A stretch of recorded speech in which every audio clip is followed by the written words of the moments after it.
I don't think he sees the guy right there. Does find the guy planting the bomb. Parlays it into his second.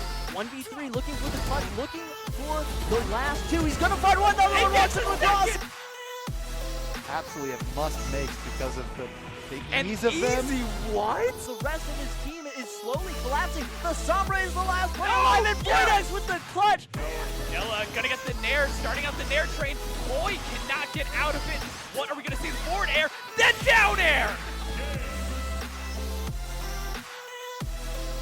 Taking some form of space outside the spawn door, but Dragonblade's gonna look to take it right back with a huge shatter.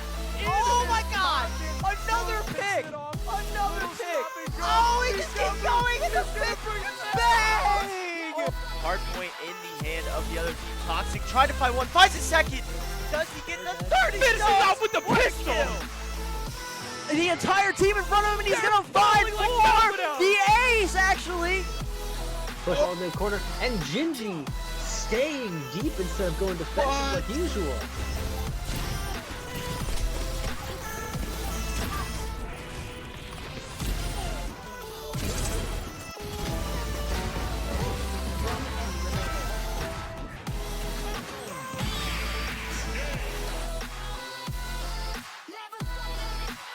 Oh my god, his kickoff probably was a 4-piece!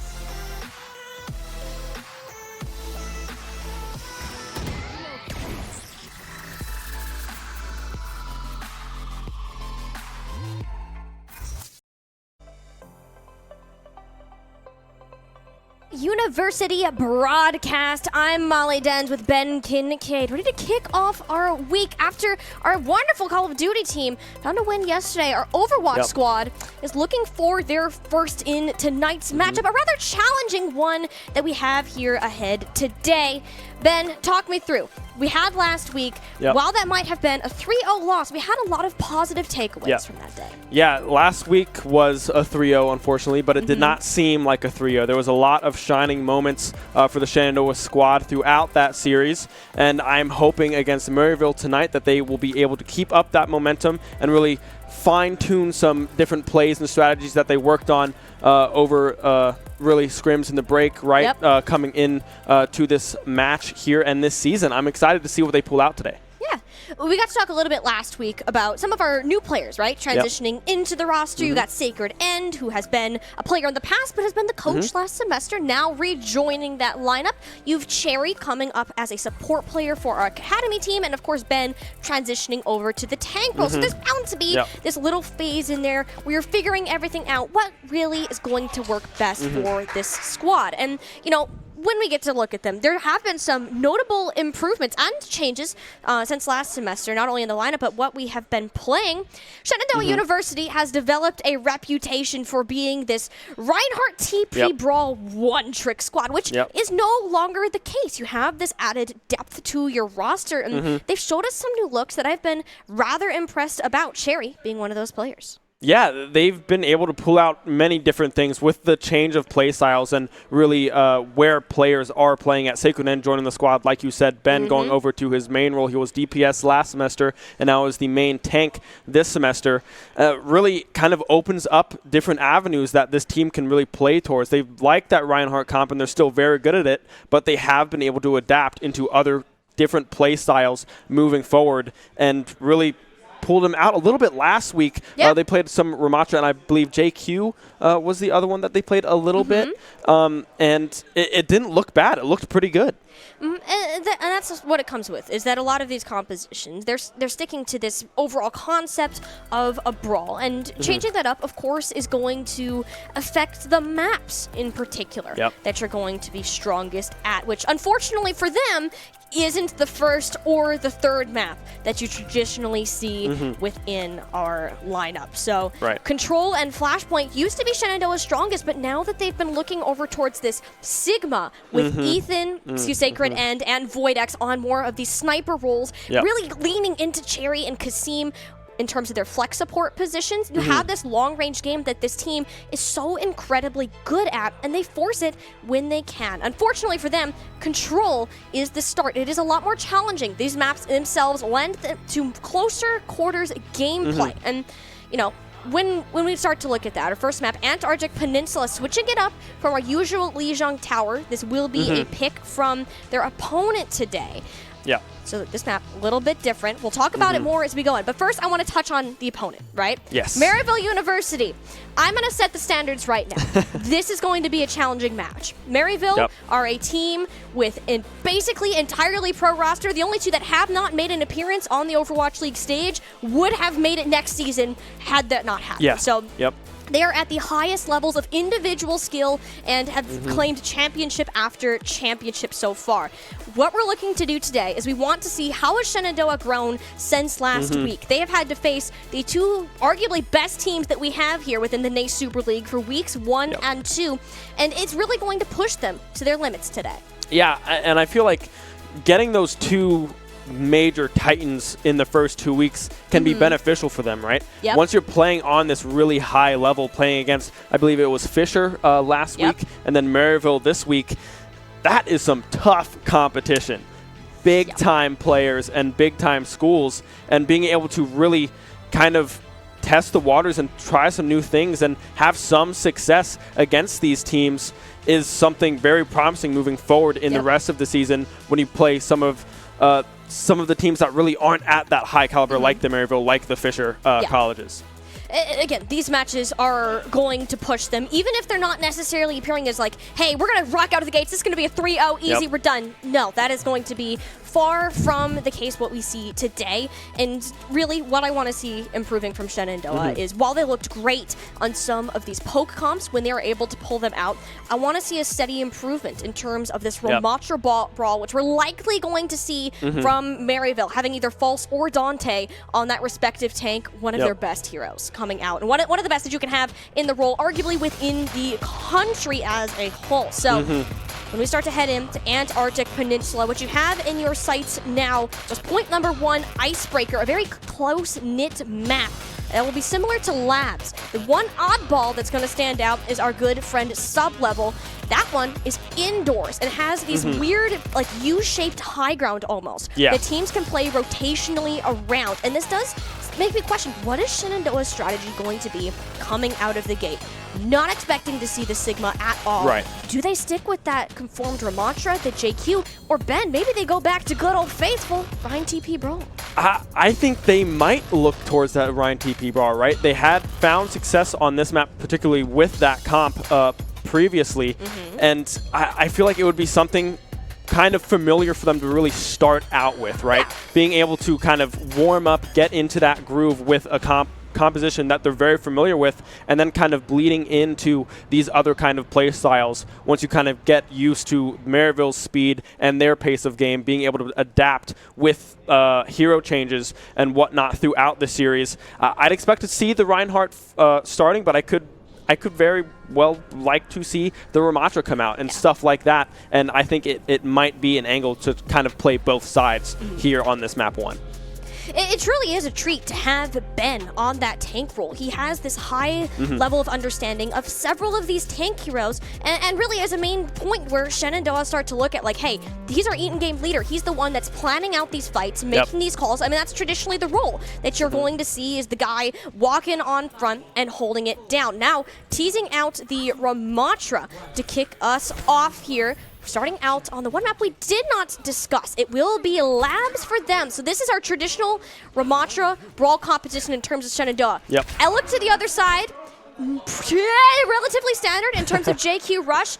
King, though, being on the Torbjorn, having that extra turret is pressure on the side, and we can already see King Kong Poppy and Voidex going back to the Swans, which tells me they're going to make a swap to Torb themselves. Yeah, the Torb swap here is huge, kind of matching that added pressure that the Torb, it's a Torb 1v1. brings. Is that what we are going to see? Oh, okay, yes. All right. Let's bring it. I'm here for it. All right, well, Voidex did take a chip damage. Maryville starting off a little bit cheap. Doesn't have full health. Is still going to take it on. The hammers exchange both ways. You have the overwhelm to get it now. Voidex doesn't get the chance to pop it out. It will be King reigning supreme over that. So Maryville getting first cap. I love to see Shenandoah and Maryville having a respectful duel to decide the first fight. Yeah, having a little bit of fun there for the start. I love to see it. Swapping back now. Voidex back onto the Sojin. And really, this is where the games begin, right? Yeah. a little bit of fun. I love to see that coming out from both sides, the respective, like, okay, let's have a fun kind of first. Whoever's going to get the first cap, right? And we're going to hop right into the action immediately as Ben is pushing forwards. Yep, King Kong Poppy, that was the speed amp on out. They're looking for a target. Yet Maryville have control of that objective, and they're slowly surrounding Shenandoah, losing Cherry. It's going to be a pretty devastating blow. But Ben still wants to take this one out, had the Ramattra pummels to throw on in additional damage. King Kong Poppy has to stay alive for the sake of the push. But that blow of losing Cherry wasn't enough to withstand the vision from wrapping around his sides. Yeah, Ben staying alive for a very long time there, but Cherry getting picked off early in that fight means that the sustain pushing forwards is not going to be as good as before. And really, they're able to pick off King there, Voidex in a close battle, right, with the Torbjorn there, but now a swap over to Ball. Let's see what happens in this second push.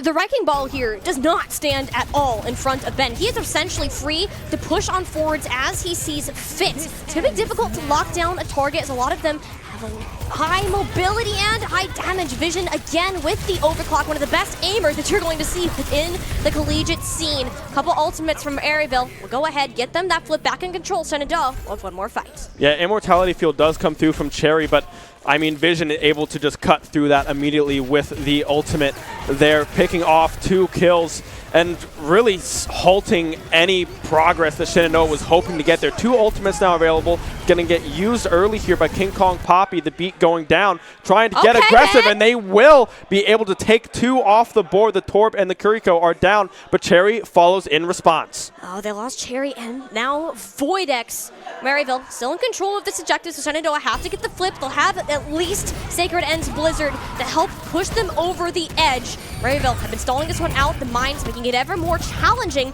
to get onto the objectives. Those are taking significant chip. Ben bats around the side. Shenandoah are safe temporarily. Now with the percentage in their favor, Maryville only need one more fight to push it on through. Shenandoah, the Hornets, they have a ton of ults to use on their side should they need it to come on up. And Matrix out first. Cherry has additional poke damage, but she is in big, big trouble. Maryville focus their entirety of their dive onto that player. And now, with her being down, Shenandoah sustain is going to struggle to stay on up. Voidex loses his life before the overclock can come out. It's on to Ben right now to help lead this team back from the brink, and he's going to grab 2 off of it. Junker Queen, one of his best heroes. Yeah, Ben holding strong in the face of Maryville, though, keeping the point in favor of Shenandoah, trying to even things up. Voidex and Cherry drop early in that exchange, but Maryville isn't able to follow up and get following picks with that fight there, and really they're just really brawl heavy right now. Sacred End trying to take down the Lucio, unable to do so, but the overclock will come out. The overclock comes out, it's Ball squishing him down into a pancake. Maryville now back in control of his objective. Shenandoah have one last thing to say about it. The sound barrier helping cushion all this oncoming damage, yet it is too much for them to handle. Maryville have returned, ults in hand, and it's just an explosion of red onto the objective. 99% and taking Ben has one last opportunity to touch as the Rampage on out. Does grab a couple players. Most of it is cleared out. Only so much that one player can do in a final contest situation. Maryville looking clean to take out this first objective. Yet Shenandoah did show us some good signs of life. Yeah, Shenandoah, not a bad round 1 there. Able to, you know, put the pressure onto Maryville and not really fall as fast as really Maryville wanted them really to, right? They were playing very aggressive, very in their face. King coming in with the triple at the end there, able to really seal the deal in favor of Maryville, excuse me. But yeah, good showing from Shenandoah. So far, they're managing to keep it relatively even within the chaos that Maryville are attempting to cause. The Wrecking Ball, of course, a highly unconventional pick within this current day and age. And honestly, that allows Ben to have a lot more freedom within this front line. So him and Sacred End can work together to isolate a target, ideally Vision or Luke Mino if he can manage to grab him in this scenario. So Shenandoah continue to do that. So lucky for them, they are on the next close quarters point. See the TP from King coming in immediately, has to raid out. That's an amazing Maywall, and bye-bye King, sliced in half. Ben now pushing on up, ready to clean house, knowing SU have the advantage in this fight. It's quickly evened up though. Vision still manages to get Sacred End on the out. I mean, you cannot understate the mechanical skill of Maryville enough that Shenandoah start with such an advantage, and yet they're not able to capitalize from some heroic plays courtesy of Vision. I mean, Vision was being hunted by Ben there, but able to stay alive through all of it, really distracting Ben and really allowing for the rest of Maryville to wrap around and get these picks on the backside. A good pick starting out, getting King on that Reaper, but weren't able to follow it up with anything else. No, not quite. Maryville now back on the Sombra. King causing a little bit of shenanigans within the spawn. King Kong copies saying, you know what, we're going to go ahead and ignore that. Fortunately, they're still not going to have their full support line to push on up with Vision. It's a continuous problem for Shenandoah University. Ben and King Kong Poppy, though, have been showing great potential on their respective heroes, are doing their best to focus amidst all of the chaos that is happening, and always manage to trade out a couple of eliminations, making sure that Maryville never really takes a clean fight, even if there isn't really a set point for control. Yeah, very scrappy back and forth. Trades are being coming through across the board, but King and Vision will seal the deal and stop that push from Shenandoah as Ben and Cherry will fall together.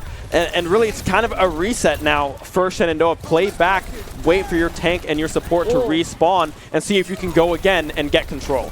Maryville, they're taking the fight to Shenandoah's spawns. There was a sound barrier in Juvie. Let's see if they could get an extra pick off, and grabbing Void X, just the reward they were hoping for. So one last chance for SU to get themselves over to that objective. They'll have a couple ultimates to do it. Minefield in their face, only slowing them down slightly. It does separate Ben from his supports. The Wrecking Ball pushing him further and further away from the team that needs to get alive. One pickoff is a sign of light at the end of the tunnel. Cherry doing her best to make something happen for SU. They just can't get themselves out of the spawn. Now only mere seconds away from this objective being capped. Can anybody manage to get there? The Kitsune rush in. Void X attempting to slide on through. Guarantees an overtime phase if there's nobody available for one last round. Maryville will be going away with Antarctic Peninsula.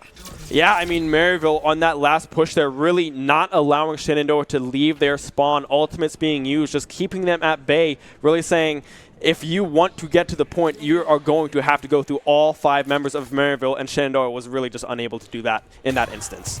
And at that time, it got to the point where Maryville had such an ultimate advantage. Yep. They were controlling so much space that literally Shenandoah had to win one fight to get to the point, and because of how mobile Maryville's competition was, they had to win a whole nother one once they actually got there. And it's very difficult in the game of Overwatch to win these fights back to back to back, especially when you're not winning them as cleanly as you would like. It always costs a player or two to be able to get there. But the fact that the trades are happening does show that Shenandoah, they have made those improvements. There's still smiles on their faces. You love to see it going on through, keeping the good vibes up, even if this is arguably the most challenging match that they're going to have. Yeah, it's very exciting seeing those trades come through. Like you said, the scrappiness has been top-notch, really, from both sides. Just in their face, gas pedal on the floor, right, keeping going forwards. But following up on those trades, they weren't able to really get those picks. Maryville was just that much better at finding that backline, finding the support, specifically with Cherry getting picked out a few times. But really, that was just Maryville, and their DPS is just really able to find the angles that Shenandoah was not able to find. Again, Vision and King, some of the best that you will have within collegiate Overwatch. And hey, you know what? Even if you know that, you like to see the players having fun. Ben knows that he's on camera and making sure that we do as well. Shout out to him. He should come out of the desk a little bit. Maybe we'll have to see. That's a possibility. Maybe. I was hearing the potential of an interview, but that only happens after the game ends. We still have plenty of game to go. At least 2 maps on the board. And hey, I got to give both of these teams credit, especially when starting it out. It does show that Torb 1v1s, they don't happen if the vibes are low. No, you're having fun with each other. So King and Void X starting it out. Even if it didn't go the Hornets' way, we're laughing all the time. Yeah, the vibes are certainly here for sure. Both sides seem to be having a good time. Everyone's still smiling, of course, on the side of Shenandoah. And really, that's what you like to see from your teams, right? Even if you have a tough loss, a close match, right? Being able to come out of that with a positive mentality and a positive mindset speaks volumes for the team kind of mentality as a whole. And really, the players that we have here at Shenandoah.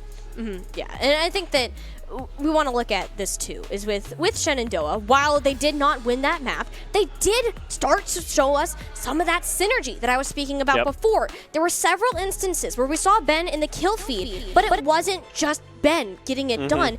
It was the setup. Sacred End threw a wall up behind one of Maryville's player. They turn around, uh-oh, there's a wall at my back, there's nothing I can do, and then they end up going down. So Shenandoah, one of their struggles has been target prioritization and setting up these kills. They did show that they are capable of it against one of the best teams that are out to do it. So I want to see repeated things like that. Do we change it up heading into our second map of Hybrid? We'll have to find out, knowing that Shenandoah's favorite map is Paradiso, which you did get to see a little bit of last week. We'll see the Sigma, the Widowmaker, that Sojourn.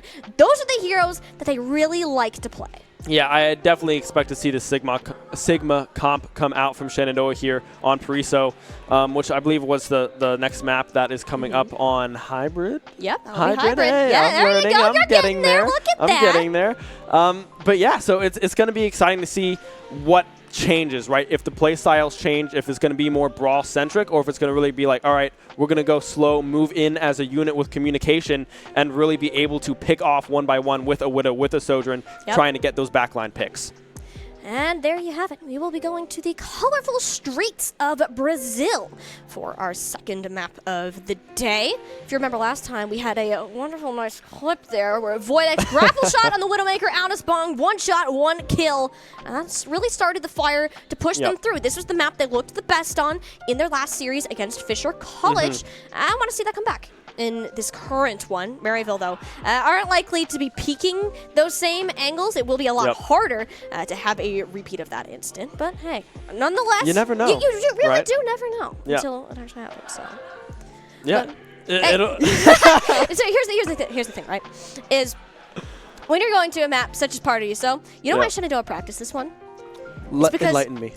Everyone hates it. It's up there for like the worst maps within the game of Overwatch, because it is so dang frustrating to have to contest some of these high grounds across these really long sight lines. Shenandoah are going to exploit that. When you play a Widowmaker, you're not going to be playing towards the front. No, you're going to stand as far back as possible to try to take and win these ones. As I mentioned before, one of the things Shenandoah has been working on is this target focus. When you're walking into a fight with a brawl comp, for example, you have a list of priorities. Like, all right, if I can catch out their enemy's Baptiste, we're all going to look at that player. We're all going to shoot them, ignore everybody else. But when you play the sniper composition, you don't have to worry about that. It essentially takes away all of the worries that Shenandoah had before. You can win the one that you want to take. Now they're going to try to pull it out, but they do spot something sneaky. Because King is hiding behind the hut, and Voidex ready for the 1v1. Yeah, Voidex, let's see what happens. Counting down, the doors are about to open. If he gets this 1v1 pick immediately, they might be able to, or is it going to be a retreat? Ooh. No, there's a wall in the way there, Voidex. A wall in the way, and it will be King with a headshot. Voidex! Ooh! Very close, but will end up with the miss. So Shenandoah, they were on this composition primarily just for the start, and we'll be making those swaps, but all right, King gets egoed on.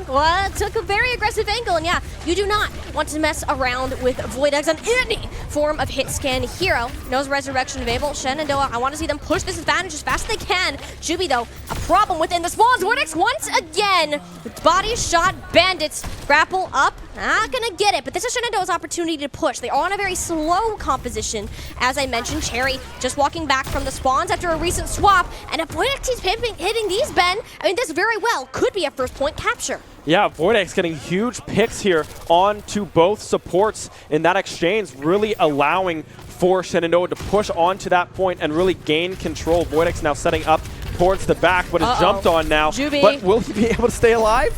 Oh, 13 HP and a dream, and one that unfortunately will end in a nightmare. Shenandoah trading out relatively even. Problem is, your sniper is down. There is nobody to contest King realistically, and you're likely going to have to back off. King Kong Poppy, the next target, leaving a very lonely Benjamin on the objective. Will be a reset with a tick and a half to come away with. Yeah, getting that first tick is very good for Shenandoah off that first push. Voidex is going to stay and get the pick onto Juby there. Okay. And really, this is what Voidex needs to keep up the pressure, right? getting those picks, getting those his cherry will fall on the Moira. King answering back with a pick of his own, and really the scrappiness and the pick potential that both comps have right now is really what is driving what is going to happen in these team fights. False will fall on the Doomfist, which is a huge pick here. Juby will fall as well, and this is the push that Shenandoah was looking for. I think you need to get on up a little bit low in the support as of now. King Kong Poppy looking to turn that around. Fortunately, you don't have either Widowmaker on their side. Luke Mino has the mirroring ultimate, and this one makes it difficult for Shenandoah to push back on up. Identifies the two players on the other end of the high ground, Sacred End, on his best hero, arguably. Most of these players, they're incredibly overextended. He needs to get the punish, overclock on out, looking for that elimination, trying to sneak through, but the jukes of Luke Mino will eventually lead to his own death. Sacred End, another beautiful pop shot to tip the scales on over. The second tick almost online, yet King has returned. That's Cherry going on down. You have a little bit extra sustain. King Kong Poppy being on the Kiriko. The healing is there.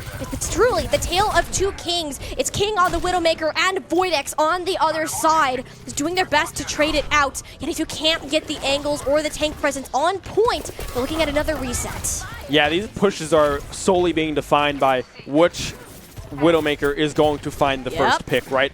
Once whoever gets that pick, that's the go button. Once you get one of those backline targets, either the Lucio or the Kiriko, that's when you want to go in. That's when they're going to be at their weakest. And really, Ben is now going to swap over to this Doomfist.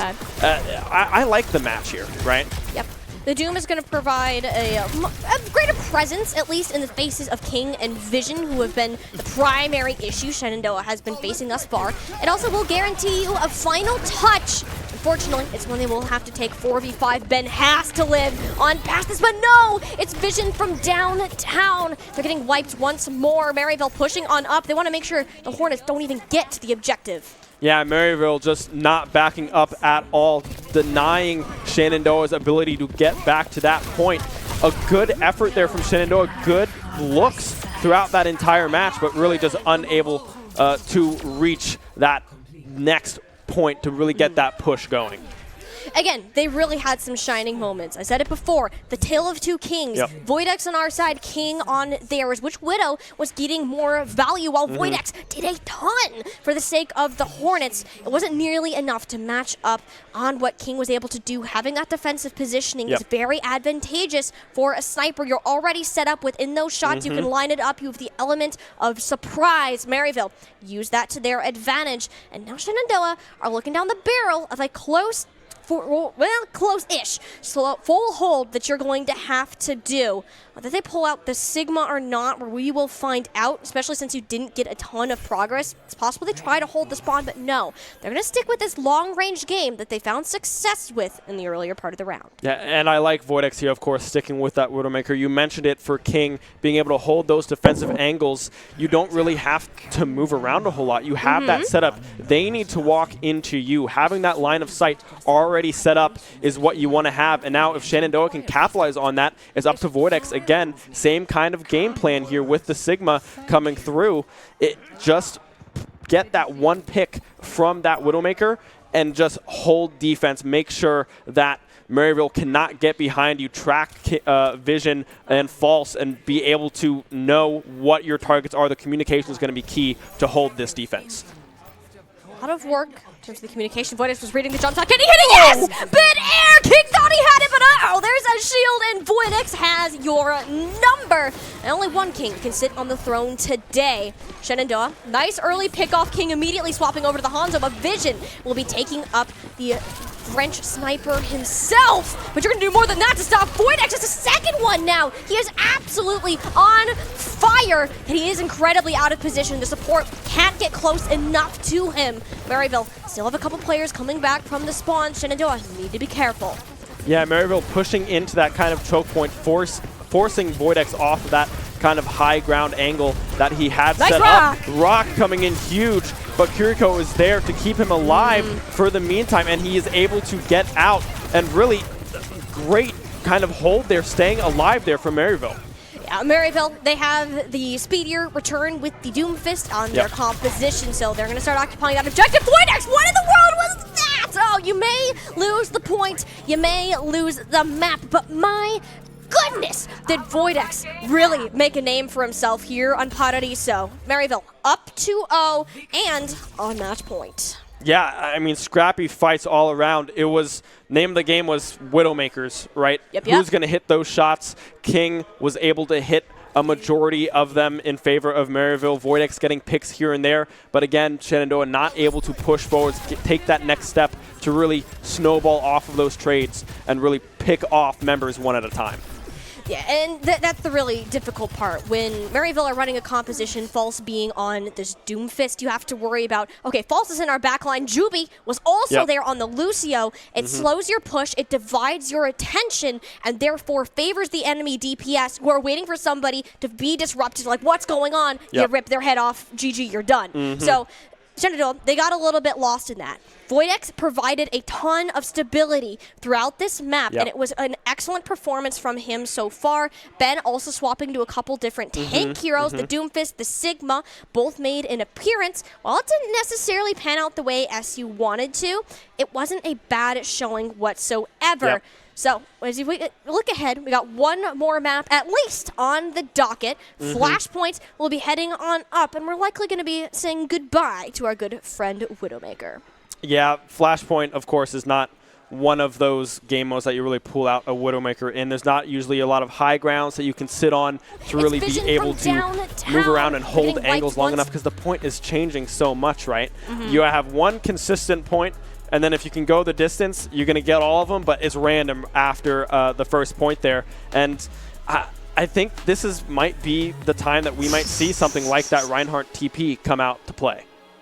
Honestly, at this point, if it ain't broke, don't fix it. That's what Maryville is saying. Shenandoah, they have a couple options to work with. Traditionally, when you see Flashpoint, you want the speed, you want the JQ, and the Lucio together, each with their own variation of pushing their team on forwards. And of course, it will depend on the map that we end up going to. There are only two options, of course, but, you know, never know what Shenandoah are going to pick. It is New Junk City. They're arguably less popular of the two. There hasn't necessarily been a ton of bias on this. I personally prefer Saravasa, but only for the reasons it's like it's colorful. There's like flowers. You got the market. This is just like scraps thrown together. You got nails everywhere. But isn't like, that cool? I think want that's tetanus. so cool. Well, I don't want tetanus either, but I mean, New Junk City. Look at that like balloon thing kind of floating there. You know? Is that a balloon? I think so. It might be I don't know. I think it's like kind of like an hot air balloon kind of thing. Is it a balloon? I'm not sure. It looks like one. I'm going to check this out after, honestly. Yeah, we can investigate after. We'll have to investigate and we'll get back to you next time. But New Junk City being the case, a balloon or not, we'll be kicking it off there. So 4 Flashpoint maps. What it's going to look like. You have the exact same objective at the first. In this case, it is Arena. After somebody gets 100% on that flashpoint, they'll move to a random objective that is signified around the map. The first team to win 3 flashpoints, very fun, will be the victor of that game. And if it is Maryville, the series will end Shenandoah. Now, reverse sweep, it's always possible. It ain't over until it's over. But I do want to see a lot of those things that are improved on back on our very first map of Antarctic Peninsula. We're going to see this brawl comp. Have Sacred End set up Ben to isolate these players and confirm an elimination. Even if you don't win fights, if you can strong fundamentals, that's perfectly fine, especially when you look at our future games. Yeah, really. Following calls, right, is going to be the name of Flashpoint. Following the pathing together and being able to pick off who they want to go for. If they're going to look to kind of wrap around, everyone needs to do that together as a cohesive unit. Pathing in Flashpoint specifically is very important because you don't know where this next point is going to be. So being able to have like an idea, maybe a prediction, maybe if you're going to go just for a reset on respawn and just be like, okay, we're going to go this direction, we're going to stick to it, and we're going to try to fight through this angle. That will be something really promising to see from Shenandoah. You're right. Flashpoint is a map entirely about who has the better rotations, the positioning, and ultimate management. We haven't talked about it a ton just because these fights happen so quick. There aren't these massive ult fights that you're looking out for. That's going to change here on Flashpoint, especially as you move from objective to objective. You really need to be thinking about, is it worth to commit to this fight? If so, how much do we use? How many of our resources would be worth a swap? They want to get away with the best result ult with the least amount utilized as possible. As we suspected, they'll be rolling out with the JQ Rush composition. Sacred End not on the Mei, but instead on the Genji. Yeah, And the Brig. The Brig here is not expected. That's one way of putting it, I did not expect to see a Brig here, nor really the Genji here for Sacred End, but I mean, if they can get an early pick here, false low. Luke Mino's timing on those Suzus is impeccable, but not good enough. The chase is there. Ben getting the tank. Now you need to focus on who is next. The turret, still see them sitting outside the door. Sacred End, no, the turret! No, you sure saw those coming. Oh, a tragic death for the Genji player. Just like that, the tables have it turned. Maryville now up in a 4v3 scenario. About to be more. Ben is doing his best to work his way on through the backline of Maryville University. Limited players available to support him. First cap will be over to the red side. Yeah, Ben able to pick up the Lucio on the backside of that, but really with Sacred End falling, that means that access is now fully open for the backline of Shenandoah. Cherry will fall shortly after that. Sacred End now, however, swapping over to the Mei, something that I do like to see moving forward into the rest of this match. King also swapping over to Tracer. Okay, King on the Tracer. And this is where King Kong Poppy being on Brigitte will come in handy. You get to stay alive more with this dive. This is a comfort pick for King Kong Poppy. Normally, being on something as the Lucio, it's outside of his comfort zone. It's a role that he has had to pick up.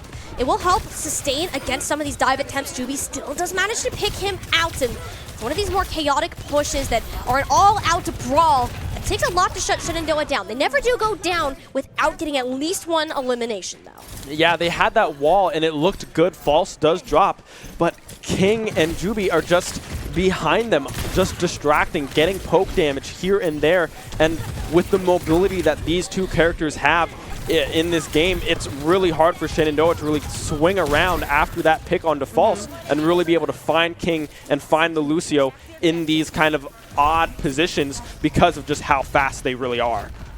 Maryville are playing the split and speed type of composition. False and King, and Juby actually, will be working together throughout the team to surround them and poke them out so no one can really focus down onto one. And if you can't pin down one, well, your journey is done. We'll be heading to our next flashpoint, though. This one will be Junkguard and Voidex with a beautiful opening pickoff. It's going to be enough, though. Maryville came into this with 5 whole ultimates to expend. Sound Barrier not being one of them. The Kitsune Rush, a fear certainly to have.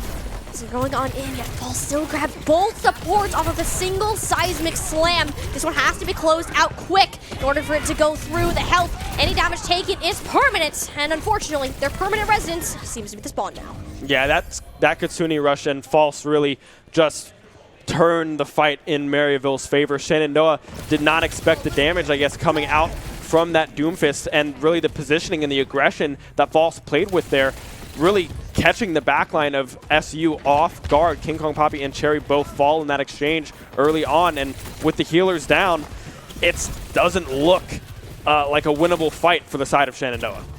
No, not quite. They've been staggered out for a little while. The good news is they have plenty of ultimates, and vision is down. That overclock was the one thing that could severely hinder their push. Now with that factor off the table, it's time to pump the gas. False doesn't quite land on the punch. Blizzard onto the objective wall. Doesn't catch anybody. It does its job by zoning players off, not wanting to get frozen up. Cherry does go down. Voidex can make up for the deficit. That's one. Looking for the second. They're trying to hide away, but no, Luke Mino peeks out from behind. A critical error. Maryville now in a heap of trouble. Should they try to regroup? False and Vision still committing their ultimates into the back. They think it's winnable. And now Ben, it very well might be. The overclock grabbing a very important player. Ben is alive, Rampage in tow, and it may need to come out now. If Shenandoah lose this point, they will not have an opportunity for a full regroup on the next, and that's where that decision making comes in. Do you want to commit to this fight, or do you want to wait for the next flashpoint? And this is one of those chances. They want to put all of their eggs in one basket. This one last flashpoint is the opportunity to turn the series around. Yeah, they're going to wait for this last point to be unlocked to see where that is going to land. I mean, we saw Voidex in that last exchange coming in huge, picking off both supports, but they weren't able to get anything off of the back of that. That seemed to be the only thing that they were able to do. They got those 2 picks, but Maryville, the other members were just so spread out that they could not decide which player they wanted to focus at and which player they wanted to look at in these exchanges to really snowball that team fight into a point retake on the side of Shenandoah. 2 ultimates available now. Kitsune Rush almost available here for SU, and Maryville doesn't seem to really be having anything coming up here soon. Not necessarily. The Kitsune Rush, though, it's a good way to start breaking open the door. Cherry has one of her own. Should she need to mirror, yet the focus is on False. He is overcommitted. The health being pumped in. Luke Mino gets to use the Kitsune Rush defensively just to keep him alive. Both support ultimates, but the tend to be on his feet. It's Ben striking the entirety of Maryville. Is painted in purple. So much health, though, is in their back pocket that it's basically like nothing was done throughout all of that. Shenandoah, that was their fight to win. Unfortunately, couldn't get the conversion. Fighting in a tight space against a Doomfist and a Tracer was absolutely brutal. Yeah, False was seemingly dead there in that exchange, but Luke Mino coming in with the Immortality, I guess, sphere kind of, able to save the day, keep False alive, and the momentum really at that point swung in favor of Maryville, not being able to get that pick with so many abilities expended. Yeah. And now Shenandoah, they made the swap over to the Orisa, who provides great CC, or crowd control, as we call it. But unfortunately, they lost too many players on the approach once again. Maryville pushing up to the spawns. This will be the last fight if a member of SU can manage to get their Ben over onto the Doomfist. We'll have to make one heck of a run to get there, and will not have the support of either Sacred End or King Kong Poppy throughout. The point goes through just as Ben hits the flashpoint. Maryville will be taking away today's series 3-0. Yeah, Maryville in that last exchange, those last 2 exchanges really just outshining SU in very critical moments, being able to save False, who is play of the game for this Flashpoint map, and really just unable to be able to follow up on the picks that they had hurt Shenandoah. They had really good angles and really good things to look forward to, but they just weren't able to get over that hump, over that hill to the next stage of their planning. Exactly. In Shenandoah, what they're great at is they come into a fight with a game plan. Ben and Sacred End, 2 big leaders in that regard. They can go in. It's so difficult, though, when you have a Doomfist, a Lucio, and a Tracer all swarming around you like little bees. Which one do you look at first? It has the ability to disrupt your team synergy. Your communication can start to get sloppy. And while you might have a great plan A, how do you adapt from there? Shenandoah, that's going to be likely the next step that they'll be working on throughout the remainder of the NACE Super League season. We said it at the beginning of the series. Weeks 1, Week 2, Fisher College and Maryville, the best 2 teams that you are going to find within the NACE Super League Conference.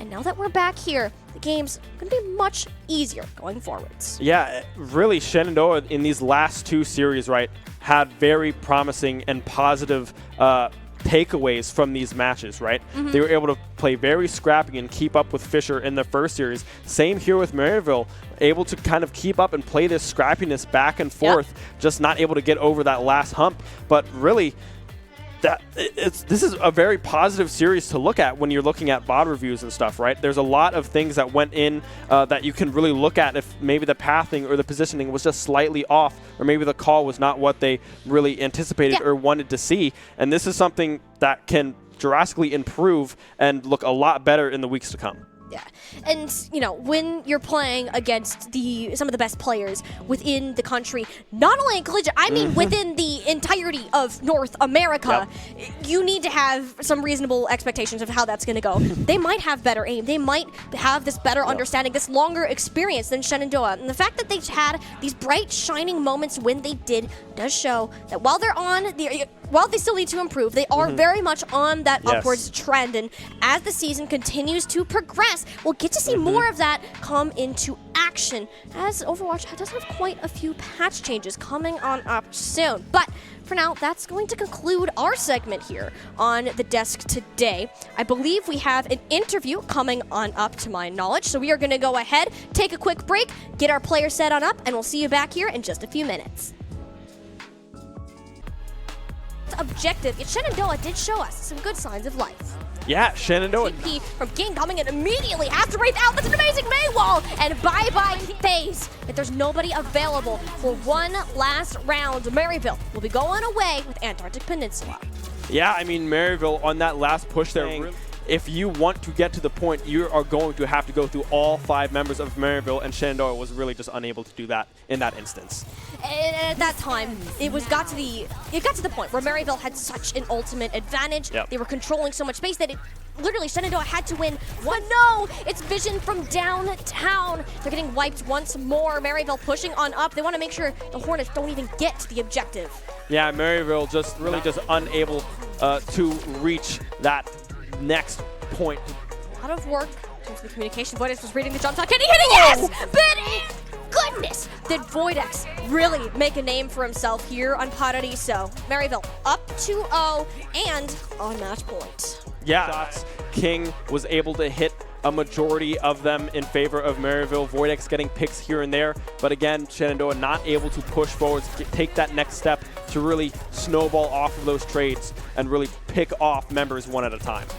Yeah, and that's the really difficult part. When Maryville are running a comp, the chase is there. Ben getting the tank. Now you need to focus on who is next. The turrets, you see them sitting outside the door. Sacred End, no, the turret! No, you should. Enough though, Maryville came into this with 5 whole ultimates to expend. Sound barrier not being one of them. The Kitsune Rush, a fear certainly to have. Going on in, Paul still grabbed both supports off of a single seismic slam. This one has to be closed out quick in order for it to go through. The health, any damage taken is permanent, buddy. It does its job by zoning players off, not wanting to get frozen up. Sure, he does go down. Voidex can make up for the deficit. That's one. And for the second, they're trying to hide away, but no, look, it's Ben striking. The entirety of Maryville is painted in purple. So much health, though, is in their back pocket that it's basically like nothing was done throughout all of that. Shenandoah. But unfortunately, they lost too many players on the approach once again. Maryville point goes through just as Ben hits the flashpoint. Maryville be taking away critical moments, being able to save False, who is play of the game for this flashpoint map, and Welcome back to the Shenandoah Esports stream. We just wrapped up our 2nd week of matches here with the NACE Super League team in Overwatch. It's such an honor to be playing in that league, and an honor for myself to be here with the wonderful Voidex. Despite the result coming out today, you still had a lot of shining moments after this match. I wanted to give me your thoughts, walk us through what really was going on there. Honestly, yeah, I think I had a lot of really good moments. I think it was a really challenging match. I mean, I think people can tell Maryville's very, very, very good team. Plenty of Tier 1 players, so it was tough kind of working with that, but we all just kind of played our game, and part of that for me was just, ego challenging on Widow, and I got my picks occasionally, and I had a good time. So I do want to talk about that. We called it up here the tale of the two kings. You for Shenandoah and King on the other side with the Widowmakers really had some defining plays on the map of Paraiso. Was there a specific something that just all right, guys, I'm in. I'm getting these eliminations. What really was going on in the comms at that moment? Yeah, after I got the Widow jump shot on defense, got him. I was like, all right, guys, I'm going in. I dropped down main. I said, I'm holding this angle. Got the Kiri. I was all right, my job is done. Good luck, team. Hey, you got your 2, right? You got your 2. I got my 2. You know, did your job we didn't there. end up winning, but that's all right. So. It is always a treat to see you on the Widowmaker, especially since it's not a hero that we see a whole lot, especially from last season. You guys were very heavy into that TP brawl sort of era. Now that you're starting to switch things up, try some new areas, has there been a particular strategy that you have enjoyed, or one that you want to keep trying out a little more? I really did enjoy our TP Brawl days. Yeah? I really did enjoy playing Soj back in the day, and when I was kind of forced onto Symmetra, it was a bit of a change up for me. Understandable. We did so well last season, and, it was worth it as a comp swap. But recently, I've really just been enjoying our Sig Poke comp. Any comp that I can play Widow is fun. It's just the ultimate hit scan character. Obviously, if you lose, you lose. If you win, you win. And there's no one to blame other than yourself. It's cut and dry. So, Exactly. Yep. The wonders of playing a sniper, if only I would say. But, Brad, I mean, you are being on this team for, is this your 5th year now? Yes. Yeah. So this is actually my 10th semester. Your 10th semester. My last semester of eligibility for the university. So I actually wasn't going to play, but ended up coming back because we had 2 people that couldn't play this semester. So I came out of retirement, and retirement felt pretty good, but, I can still click heads when I need to, so I'm out here. Yeah, you can't put the cloak down just yet. We still have a lot more of your NACE Super League action to come on up through the remaining weeks. Do you have any specific goals for yourself or the team as you progress into these later matches? I'd personally like to get a little bit better on Widow. I mean, obviously, it's not like I'm absolute garbage can, but, you know. Far from that. I'd love to be a little bit better. But in terms of a team goal, I would love for us to get 2 wins out of this Super Conference. Okay. I believe that would give us a 6th seed, which would move us on automatically to playoffs. So yeah, that would be great. Obviously, our first 2 matches against Fisher and Maryville are probably the 2 hardest out of the bunch. So yep. Actually, it kind of schedules in our favor that we have our harder matches earlier, so then we can practice and get better for our later matches, which might be more winnable for us. Yeah, of course. I mean, as always, as the season goes on, you guys steadily make your improvements, and you're trying new things. You're working on new compositions. There's been a lot of transitions within that roster itself, and it's always awesome to be able to watch the developments that you guys have made from week to week. But now, with this match coming to an end today, we do have to say our goodbyes. Before I let you go, do you have any last comments, shout-outs, anything to say hi to Mom at home today? She's probably not watching, but hello, Mom, and praise Jesus, everyone. Praise Jesus. That's all I got to say. Awesome. Well, it was a pleasure to have you on the desk today, VODX. That's going to do it for our stream of the Shenandoah Overwatch channel. We have plenty more action coming up for the rest of the week tomorrow. In fact, we have 4 of our games going on, all 4 of which we'll be seeing on broadcast with a new special treat you won't want to miss. Thursday, Super Smash Bros. And Friday for Rocket League. We'll go ahead. See you all then. Been Tiny Shiny and VODX. Have a good night. Thanks, guys.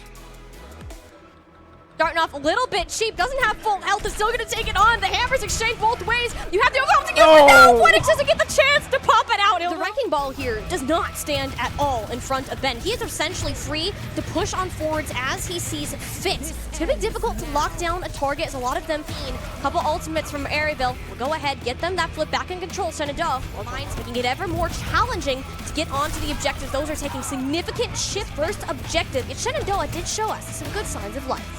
Yeah, Shenandoah. TP from King coming in immediately, has to wraith out. That's an amazing May wall, and bye-bye phase. If there's nobody available for one last round, Maryville will be going away with Antarctic Peninsula. Yeah, I mean, Maryville